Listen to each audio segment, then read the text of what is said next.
She used to believe that nothing in life was a coincidence, until the day an engagement ring landed in her cup of coffee. Stay with us for this unexpectedly beautiful story, and don't forget to tell us in the comments where you're watching from. Welcome to the channel. The scent of freshly brewed coffee filled the air just moments before she realized the absurdity of what was happening. A navy blue box floated in the foam of her cappuccino like a small, ironic wink from the universe. Clara glanced around. Laughter, clacking keyboards, raindrops trickling down the cafe window. Inside, the metallic hum of the espresso machine kept pace with the morning rush. Behind the counter stood a man, frozen, wearing the expression of someone who had just witnessed a slow-motion disaster. He rushed over, napkin in hand, his guilt almost comedic. "Please tell me you haven't taken a sip of that yet." Clara lifted her gaze slowly, as if measuring just how insane the moment really was. "Depends. If there's poison in it, I'd rather know now." Soft laughter rippled from nearby tables, blending with the clinking of cups and saucers. The man behind the counter looked away, visibly flustered. The silence stretched long enough to become uncomfortable. Clara looked back down at her cup. The small blue box wobbled gently on the surface, slowly spinning like a secret that had been exposed a bit too much. He reached out cautiously. I need to explain." But she was already on her feet, her coat slipping off one shoulder, phone in one hand and the cup in the other. "I think the explanation explains itself." And she walked out before he could find the right words.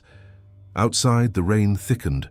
Their reflections, hers walking away, his still behind the glass, lingered for a moment. And just like that, somewhere between a ruined coffee and a lost ring, it all began. The day began before the sun. Clara Montero, 32, marketing director at one of the largest tech agencies in Aurora, believed time was the most luxurious currency there was. Her entire existence ran on a stopwatch, every click of her heels on the marble floor, every email typed between red lights. Aurora moved like a living organism, buildings that breathed, cars that growled, lights that never slept. And she fit into it perfectly, efficient, essential, replaceable. That rainy morning, her phone buzzed non-stop.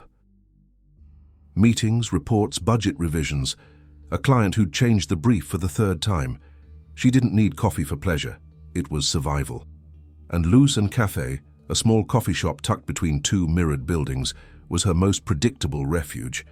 There was something timeless about the place.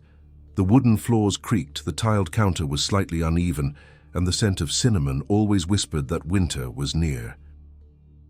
Clara always chose the same table, placed her phone beside the cup, and for a few brief minutes let herself believe that life didn't have to be so urgent. But that day, nothing followed the usual script. The new employee, a tall man with a soft beard and rolled-up sleeves, mixed up the orders. Instead of delivering a promotional surprise planned by Rafael Duarte, the cafe's owner, to the couple at the next table, he handed her the wrong cup. Inside, a handcrafted cappuccino. And an engagement ring tucked inside a delicate blue box. The plan was simple, a public proposal for two regulars. But fate, or distraction, chose something far more unpredictable. Clara didn't find it funny. She posted a story with the caption, "When the universe decides to test your patience." The video was shared, remixed, and went viral. Within hours, it became a meme, a running joke, a hot topic. Woman accidentally receives proposal. Romantic stunt or marketing fail? And inevitably, who owns the cafe? Luz and Cafe began trending in hashtags and comment threads. Clara found it irritating, almost offensive. She, who lived by controlling narratives, was now trapped inside one she didn't write. By the time she reached the office, everyone already knew. Marina, her assistant, held up her phone. "You've seen it? It's everywhere." Clara sighed. Well, at least someone's selling coffee. She tried to move on with her day but couldn't. The image of the man behind the counter, guilty eyes, a hesitant smile, kept surfacing every time a press email popped up. Something about him unsettled her, maybe the calm, maybe the way he moved slowly in a world that only ever rushed. That evening, When she finally shut down her computer, the rain was still falling. From the top of the building, the city looked like an inverted constellation, lights below, darkness above. She grabbed her coat and, without really planning to, headed back to the same cafe. Lucent Cafe was nearly empty. Soft jazz filled the space with a quiet melancholy. Behind the counter, the same man dried a wineglass with the serenity of someone who owed nothing to the world. He recognized her instantly. "I thought you'd never come back." "I thought the same," she replied, pulling back her hood. "Just making sure I don't end up on your feet again." He chuckled. "I promise, only coffee today." "No surprises." "Good. I don't do surprises." As he prepared her order, Clara watched his movements. Everything was unhurried, almost ritualistic. The hiss of steam, the scent of freshly ground beans, the way he twisted the portafilter before locking it in. There was a precision to it, almost an art form, and a silence that somehow made her feel at ease. He set the cup in front of her. "No sugar, double shot. To go or to stay?" She raised her eyes, caught off guard. "You remembered my order." I try not to mess up twice with the same person. This time she smiled, just enough for him to notice. The rest of the evening unfolded slowly. They talked about everything and nothing. He told her he had opened the cafe 4 years ago, after walking away from a corporate life that had made him forget what coffee actually tasted like. She laughed, not admitting how deeply that line struck her. When they said goodbye, the air outside had turned cold. On the wet sidewalk, the streetlights shimmered across puddles. Clara paused and glanced back. He was still there, standing in the doorway, hands in his pockets, watching her walk away. For the first time in a long while, she felt that maybe, just maybe, chance had a kind of logic. The rain had eased by morning. The sky was still streaked with grey, and the wind carried the scent of damp earth through Aurora's wide avenues. The city moved in slow motion, like even time itself had grown tired. Clara woke before her alarm. She brewed coffee at home, something she rarely did, and watched the steam rise from her cup, trying to ignore the echo of the previous night. His face kept returning to her mind, calm, unbothered, with eyes too dark for someone who seemed to always be laughing at the world.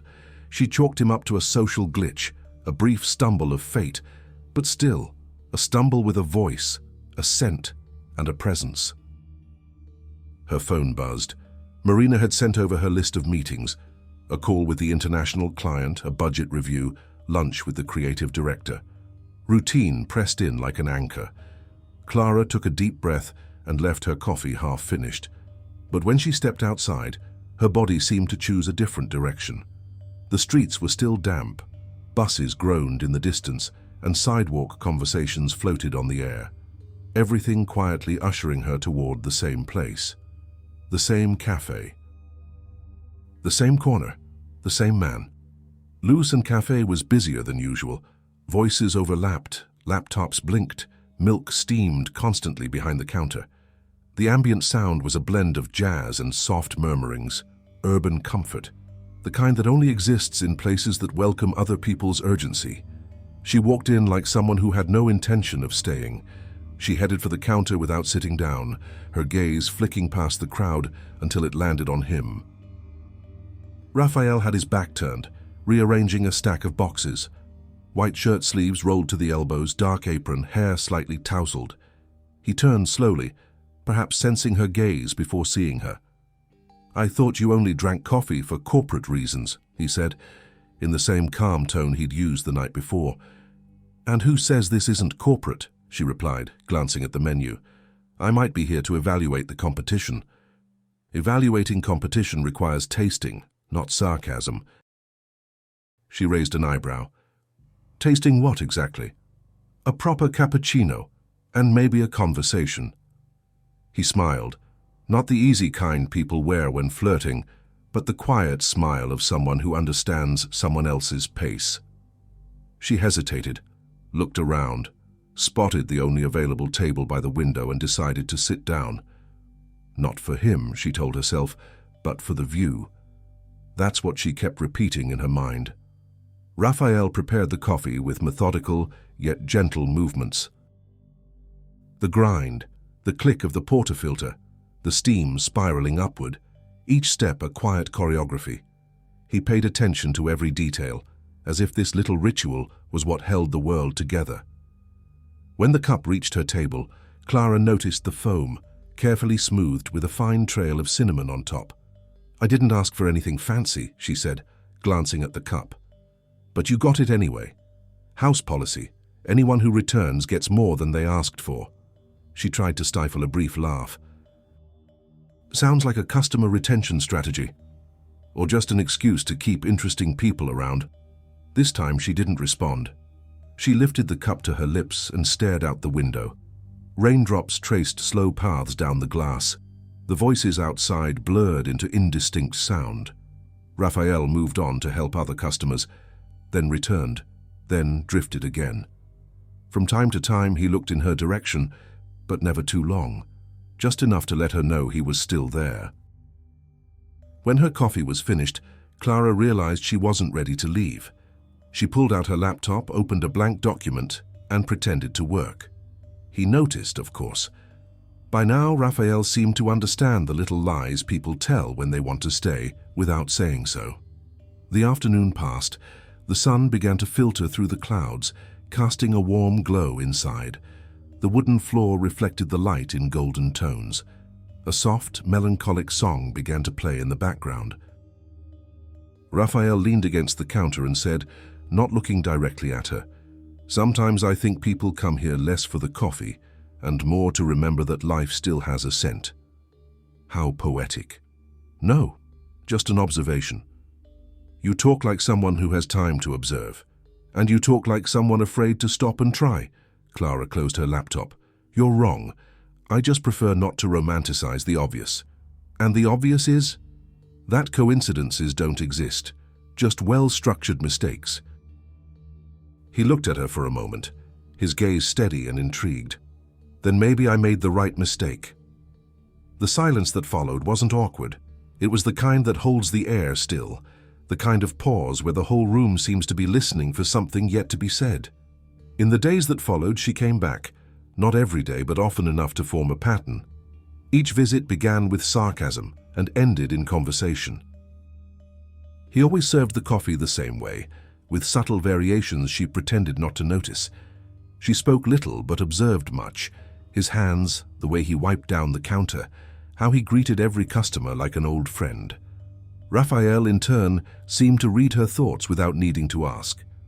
One afternoon, as the sky began to shift and golden light poured through the cafe window, he stepped out from behind the counter and walked over to her table.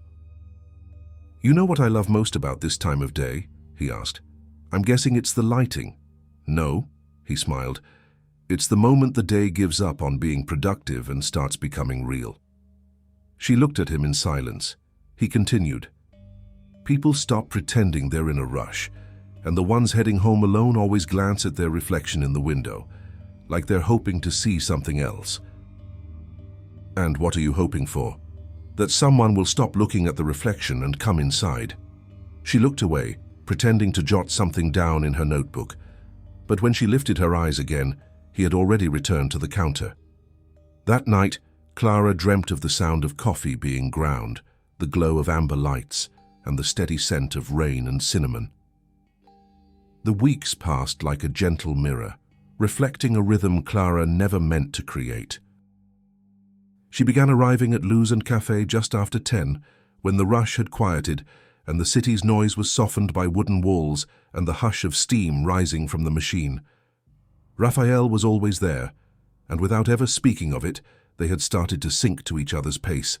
Their connection unfolded in the in-between spaces, in casual comments and silences that lingered a little too long. He would talk about where the beans came from, describing landscapes as if he still saw them. Mountains, fields, the scent of damp earth before harvest. She listened quietly, twirling a pen between her fingers, eyes fixed on the rim of her cup. She looked skeptical, but there was something in her attention, an old curiosity reawakened. Raphael, on his end, wanted to know everything about her world, that universe of meetings, deadlines, carefully measured words, and projected outcomes. He asked about marketing campaigns like someone inquiring about a faraway galaxy. She explained with precision, sometimes laced with irony, and he asked questions no colleague had ever dared to, questions that reached beneath the surface and touched something personal, why she still did what she did.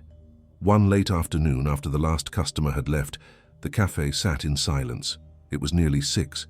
The sun had dipped low, painting the room in warm, amber tones. Clara stayed seated, typing on her laptop, when the light shifted and lit her face through the glass. Raphael noticed, unashamed, and said softly, "There are things you only notice once silence arrives." She looked up. "And what did you notice now?" "That maybe you like hiding in the rush." "I'm not hiding, I'm working." "Work can be a form of hiding too." Silence returned. She closed the laptop and looked at him, unguarded. "You seem to understand people well." "I just observe." "And what else have you observed about me?" He leaned on the counter, taking his time before answering. "That you try to control the world because you're afraid of losing what you can't measure." She didn't move. The air between them felt dense, compressed. "And what do you think I can't measure?" "What you feel when you stop pretending you don't." Clara looked away. The rain outside began to intensify, and the soft glow of the day slowly faded. She packed up her laptop and stood without a word. Raphael didn't follow, didn't apologize. He simply watched her leave, carrying with her the echo of a conversation that would linger in the walls. In the days that followed, she didn't return. Raphael pretended not to notice the emptiness she left behind. He continued his routine, the same rhythm, the same music. But something had shifted. Each time the doorbell rang, it carried a flicker of hope that it might be her. Clara, meanwhile, buried herself in work. She avoided the cafe street, but sometimes at night from her car window, she'd spot the warm lights inside and imagine the smell, the steam, the quiet presence of him behind the counter. She didn't understand why it bothered her so much. She'd always known how to keep her distance from things she couldn't control. But Raphael wasn't something to control. He was, in exact measure, everything she had always avoided, unpredictable, grounded, whole. When she finally returned, the cafe was nearly empty. Raphael saw her walk in but said nothing.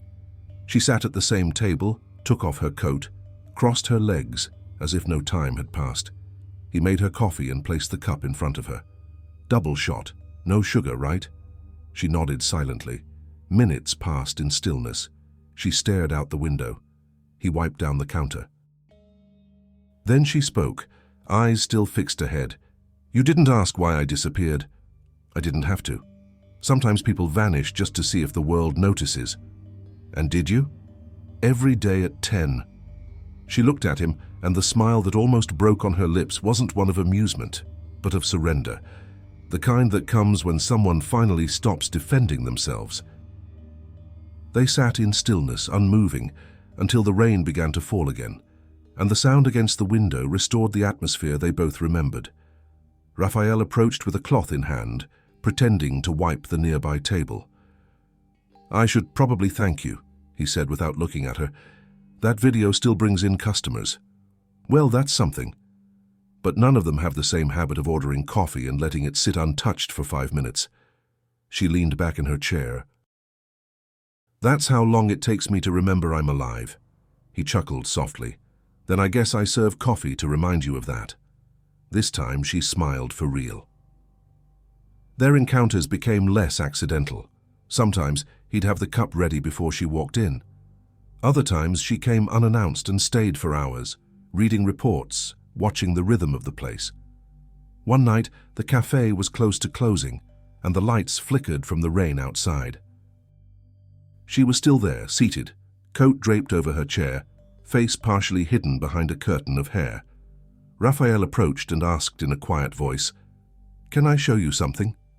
She glanced at her watch, pretending to hesitate. "Depends what it is." "Just music." He dimmed most of the lights, connected his phone to the speaker, and let a slow, nearly wordless song fill the room. The cafe bathed in amber tones. He leaned against the counter, watching the light's reflection in the window. "This song reminds me of when I decided to open the cafe," he said. "I was alone in a city that never slept, and I realized what I missed most was silence." She listened closely. "And did you find silence here?" "Sometimes, and sometimes it shows up disguised as a person."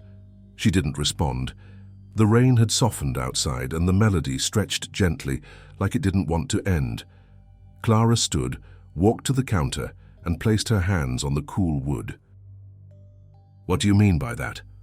"That the right kind of silence doesn't make you uncomfortable."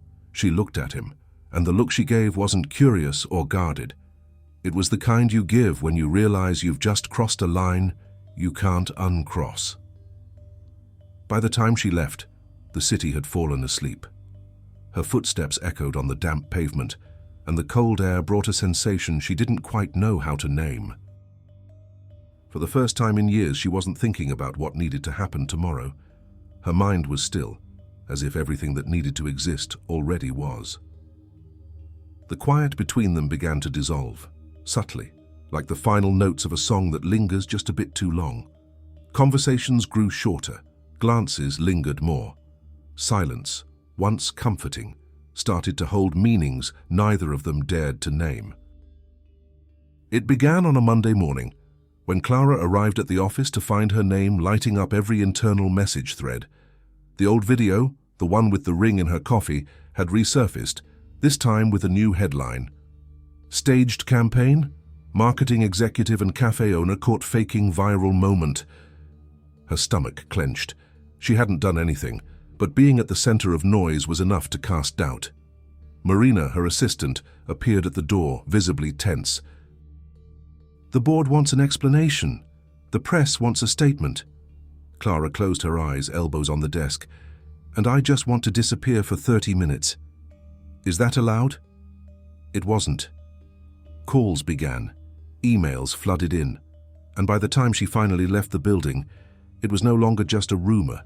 Someone had identified Raphael as the cafe owner and begun implying the entire thing had been a carefully orchestrated marketing stunt to promote his business and her reputation.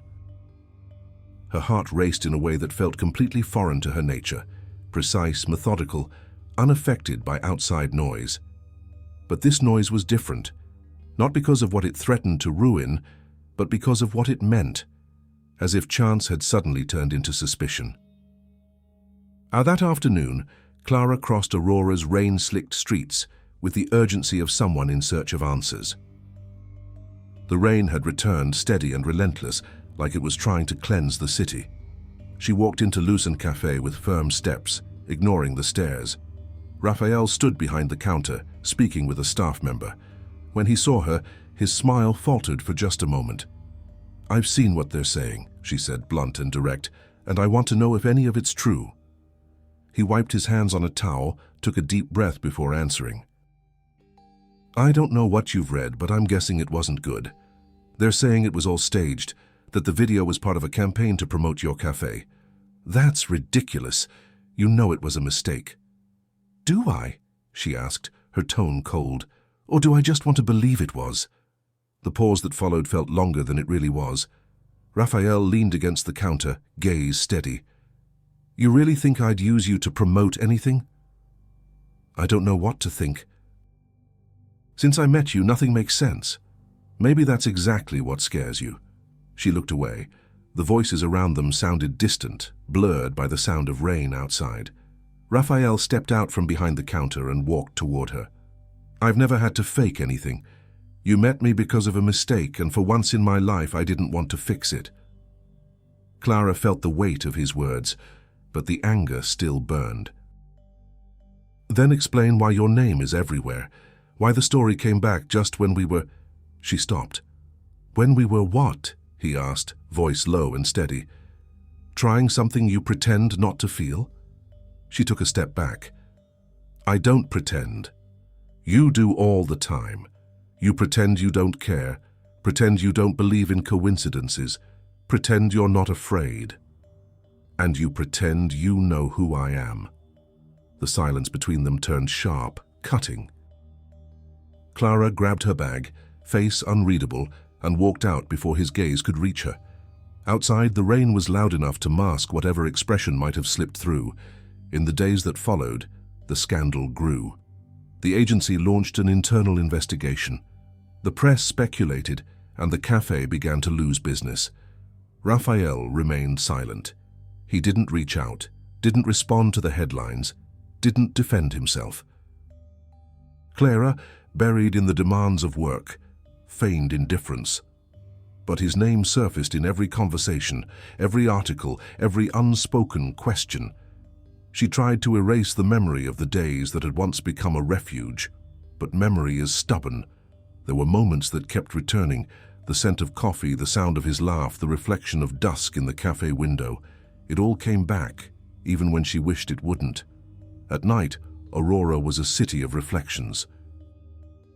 Building lights mingled with the damp air, and the pavement mirrored the city in broken, colored fragments. Clara drove aimlessly, the radio off, her mind silent. She passed Luzon Cafe and saw the lights were out. For the first time, the place seemed to dissolve into the city, cold, indistinct, lifeless. She pulled over a few blocks ahead and stared at it in the rearview mirror, her body still, her heart heavy. It was a feeling she barely recognized, regret tangled with the fear of being too right. Raphael felt the weight of silence too. For days he thought of calling her, but every sentence he rehearsed sounded empty. The cafe stayed open, but the atmosphere had changed. Staff avoided the subject and customers seemed torn between curiosity and suspicion. One night, he stayed late, cleaning the tables alone. Streetlights cast long shadows across the floor. He reached for a wooden box behind the counter and began packing up objects that had accumulated over the past months. A chipped cup, an old order notebook, the navy blue box. He looked at it for a moment. He didn't know why he still kept it. Maybe because it marked the beginning of something brief but real. He opened it, took out the ring and held it in his palm. Simple, cold, a symbol of everything that had gone wrong, and somehow everything that had been true. He sighed, put it back and turned off the lights. The next day, the city woke under a pale light, like the sky had been rinsed overnight. Clara arrived at the office and found a small box on her desk. No note, no sender. Inside, the same ring, no explanation. Just the object. And silence. She stood still, staring at it. That small circle of metal seemed to carry a meaning words couldn't reach. For a few minutes, the world around her disappeared. The keyboards, the voices, the deadlines. All that remained was the sensation of something still unsaid. She placed the ring in her bag and left without telling anyone. It was outside. Traffic crawled by. The wind blew from the east, carrying the scent of the distant sea.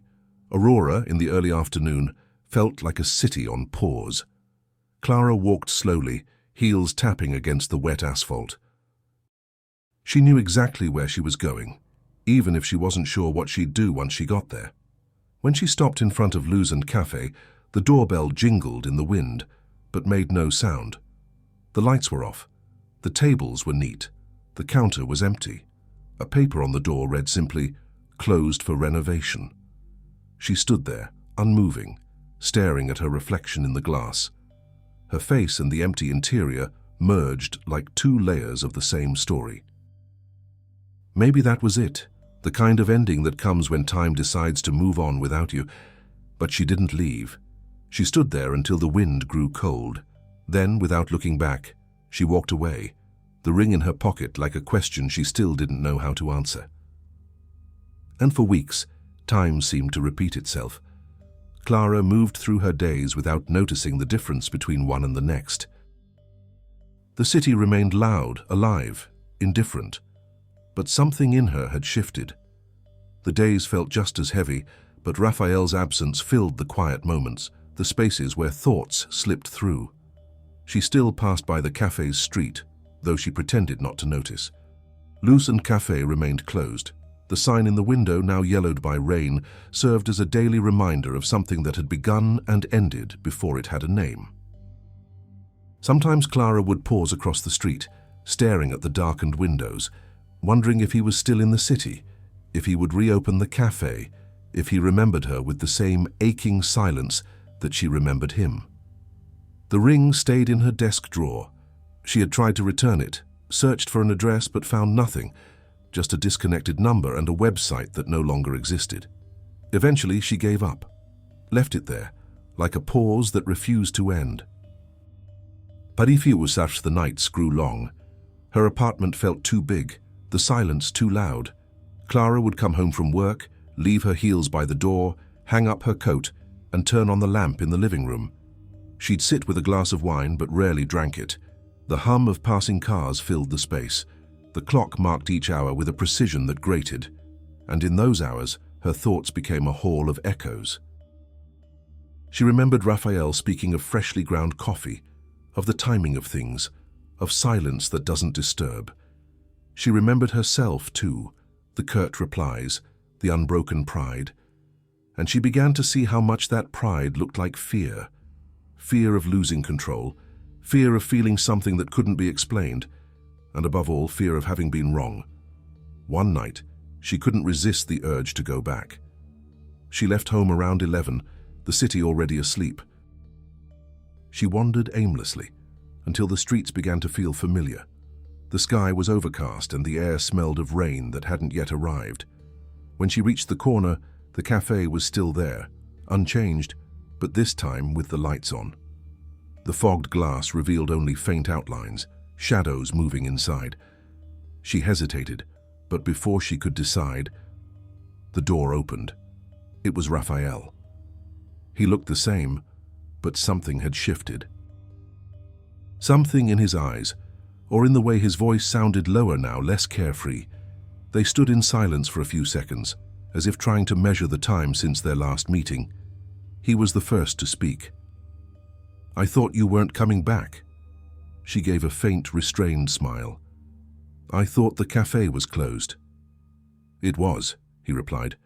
"Sometimes you have to shut out the noise to hear the right sound." They stepped inside without another word. The place looked different. The walls had been repainted, the lights replaced, but the scent was the same: coffee, cinnamon, rain-soaked wood. She sat by the window, like always. Raphael moved behind the counter and began making coffee without needing to ask. The grinder's hum, the hiss of steam, the clink of metal, all of it returned with the precision of a memory. When he set the cup in front of her, he didn't sit. He stayed by the counter. "I saw what happened to you. I read about the resignation." She nodded. "Things got out of hand. And now?" "Now I'm on forced vacation." He watched her for a moment, his expression quietly understanding. "Maybe that's what you needed." "To lose everything?" "No. To stop." She gave a dry, humorless laugh. "Stopping scares me." "That's what makes you human." They sat in silence. The coffee cooled slowly, and the city's noise felt distant. Clara rested her hands on the table and looked around. The place felt smaller now, more intimate, like time had shrunk the distance between things. "Why did you send me the ring?" she asked at last. Raphael took a slow breath. "I thought it was your story too. I should have returned it." "No, you should have understood it." She looked up. "Understood what?" "That what begins by accident doesn't always end in mistake." She looked away. The silence that followed wasn't the same tense quiet as before. It was a space, open and honest, where every spoken and unspoken word still felt alive. In the days that followed, she began visiting him again. No rush, no excuses. She'd stay for hours, sometimes silent, sometimes lost in idle talk. The cafe had regained its rhythm, but Raphael always saved her spot. Same corner, same cup. Something between them had changed. Not the light charm of those early conversations, but a quiet familiarity, a kind of silent pact. Their glances said more than words. Their pauses held meanings neither of them needed to explain. One Sunday afternoon, as the cafe grew still, she watched him wiping down the tables and called out, "Do you believe time heals things?" "Not always," he replied. "Sometimes it just teaches us to see what stayed." "And what stayed for you?" He thought for a moment, then said, "What was real, even if it hurt." She looked out the window. People walked by. Cars slowed down near puddles. The wind carried the scent of an approaching autumn. Clara realized something inside her had changed, irreversibly. She didn't know if it was love, regret, or simply the recognition of herself in someone else's mirror. That night, back home, she placed the ring on the table and stared at it for a long time. It looked too simple for everything it meant. She picked up her phone, opened the camera, and took a photo. No caption, no reason, just the need to record what remained. Then she turned off all the lights, opened the window and let the wind in. For the first time in a long while, she wasn't afraid of the silence, the distant city sounds, the hum of cars, the whispering wind. It all felt like part of one breath. She didn't know if what they had still had a name or if it needed one, but she knew that somehow chance had stopped being an accident, and maybe, deep down, that was the only truth that mattered. The mornings in Aurora had turned cold again. Mist clung to car windows. The city breathed a kind of weariness Clara knew too well. She walked slowly down the narrow street where Lucerne Café still slumbered between old buildings. The pale light reflected in the glass and held the air still, like everything was moving inside a dream that hadn't yet decided whether it would end. That week marked exactly 1 year since she'd been handed the wrong coffee. 1 year since the mistake, since the meeting, since the beginning of everything that now felt inevitable. The memory returned like a damp photograph. Raphael's face, his embarrassed look, the little blue box floating in the cappuccino's foam. Clara thought about how chance never asks permission when it chooses to arrive. The cafe was open. The doorbell chimed with its soft, familiar sound. There were only a few customers. The air smelled of freshly ground coffee. The steam hissed softly. Music played gently from the back of the room. Raphael was behind the counter, dark shirt, sleeves rolled up, the same focused hands. When he saw her, it took him a moment to react. The time between recognition and smile was just long enough for both to know. Something still lived there. "I didn't think you'd come today," he said, drying his hands on a cloth. "I thought the same about you," she replied. His gaze held hers. Clara walked to the counter and set her bag down. The sound of traffic outside reached them like a distant murmur. "There's something I need to tell you," she said, her voice quieter than intended. Raphael stood still, as if sensing the weight of what was coming. "I've been offered a job in Lisbon, one of those once-in-a-lifetime chances." He nodded, unsurprised. "And you're going to take it?" "I don't know." "You do?" She stayed quiet for a few seconds, studying the lines in his face. "I thought you'd try to convince me to stay." "That's not the kind of thing you ask someone to do." Clara looked away. Steam from the machine swirled into shapes and vanished. "Every part of me wants to go," she said at last, "and every part of me wants to stay." He placed his hands on the counter, and when he finally spoke, his voice was calmer than she expected. "When you walked in that day, I thought fate was playing a trick on me. Now I see it was just time, showing me how much I still had to learn." She tried to smile, but the gesture fell short. "And what did you learn?" "That love doesn't wait for us to be ready." The silence between them stretched. Conversations murmured in the background, amber light flickering across the room. Clara felt a tightness in her chest. Not sadness, not longing, but the quiet recognition of something that couldn't be held. Raphael came around the counter and stopped in front of her. The space between them was small, just enough for her to catch the soft scent of coffee mingling with his faint cologne. "When you showed up, I believed the world could fit inside this place. Now I realize you were always trying to leave." She looked up at him. There was something in his eyes. Not pleading, not goodbye, but a kind of painful acceptance. "And you?" she asked. "Will you stay? Someone has to keep the lights on." Clara drew a breath, her whole body tense as if something inside her refused to accept the logic in his words. "Raphael, I don't know what I want." "Nobody does," he replied, "but we choose anyway."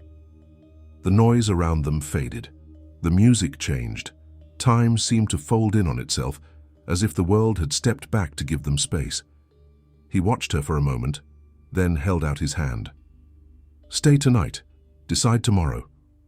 She looked at his hand, then at his face. "Just tonight." He nodded. And they sat by the window. The light filtered through in copper tones. The coffee cooled slowly on the table, and the air filled with the kind of silence that only exists when there's nothing left to say. Later, after the last customer left and the place fell quiet, he locked the door. The sound of the key turning echoed softly, mixing with the rustling wind in the cracks of the window. Clara remained seated, hands folded in her lap. "I never imagined the end of something could feel this calm," she said. Raphael dimmed the lights, leaving only the glow over the counter. "Maybe it's not an end. Then what is it?" "An intermission." She stood slowly. "What if I leave and never come back? Then it'll still be the truest story I've ever lived." Her eyes shimmered, and for a second the air felt thinner. He stepped closer, slowly, without rush, like someone aware of both what time gives and what it takes. The space between them disappeared, and when their lips met, it wasn't urgent. It was a quiet gesture, no promise, but full of everything that would never be said. They stayed like that for a few seconds, the ticking clock marking the rhythm. When they pulled apart, Clara kept her hands on his face. "Sometimes I think I only know how to feel when everything is about to end." "Then feel it now." She hugged him, and the embrace lasted just long enough for them both to know this would be the memory that stayed whole. The next morning, the sun broke through the clouds, and the air carried the scent of rain and renewal. Clara walked back to the cafe one last time. The lights were off. On the counter, a single cup waited, still warm, next to a note. "Takeaway, like always. The rest stays here." She took the cup, walked out, her footsteps echoing softly down the sidewalk. Aurora was waking up in its usual rhythm, and for the first time, Clara felt the silence inside her wasn't absence. It was space. Fall arrived quietly, the way it always does in big cities. Trees along the avenue began to drop golden flecks on the pavement, and the air carried the constant chill of morning slow to rise. Clara noticed the season shift in the reflection on the plane window, just as Aurora faded into a mesh of lights and lines. She was leaving behind the background noise, the smell of coffee, the sound of his laughter echoing in a memory she still couldn't quite name. The city looked smaller from above, but the absence of him did not. Lisbon was a city of wide winds and streets that echoed with the past. She adjusted slowly, her days filled with meetings, long walks, and quiet coffee breaks on cobbled sidewalks. The new job brought back that old sense of control, but the silence at night was thicker, clearer. She still thought of Raphael, not with the urgency of longing, but with the clarity of someone who had learned to accept the space between things. Love, she now believed, might be exactly that, the ability to remain whole even when the other is not there. One morning she stepped into a small cafe near her neighborhood. The place was modest, but something in the smell, the grain of the wood, the way light filtered through the windows, it reminded her of Lucerne Cafe. She ordered a double espresso, no sugar. The young barista smiled. "To go?" She paused. "For here." The steam filled the air. She watched the foam rise, the glow of the fresh pour, and felt a light calm settle over her, almost physical. She held the cup with both hands, brought it to her lips and realized the taste was different, but the gesture was the same. Time passed. 3 months turned into 6, then 9. Work flourished, and she learned to enjoy silent mornings, the clatter of trams on steep streets, the sound of waves when the wind shifted. She wrote often, but never sent the messages. She saved them in a note file, as if writing were the gentlest way of staying beside someone without being near. She wrote about her days, the smells of the city, the books she read, and without realizing, she wrote about him. One late afternoon, returning home, she found an envelope at the door. No sender. Inside, a folded sheet and a printed photo. In the picture, Luzon Cafe had been renovated. The window display was the same, but above the counter now hung a new sign. Here, a wrong order turned into the right love. No signature, just a small, hand-drawn ring in the corner. Clara held the photo for a long time, feeling the paper between her fingers. She didn't cry. She smiled, a slow smile that came from a place she didn't know still existed. That night she went out for a walk. The wind rolled in from the river, and the city glowed beneath the streetlights. She crossed streets, listened to the echo of footsteps and distant voices. At a corner, she saw a man standing under the awning of a closed cafe. The silhouette was familiar, tall, calm, body gently curved, like someone waiting for the rain to begin. She stopped, her heart in an uneven rhythm. The man lifted his face, and for a moment, time held its breath.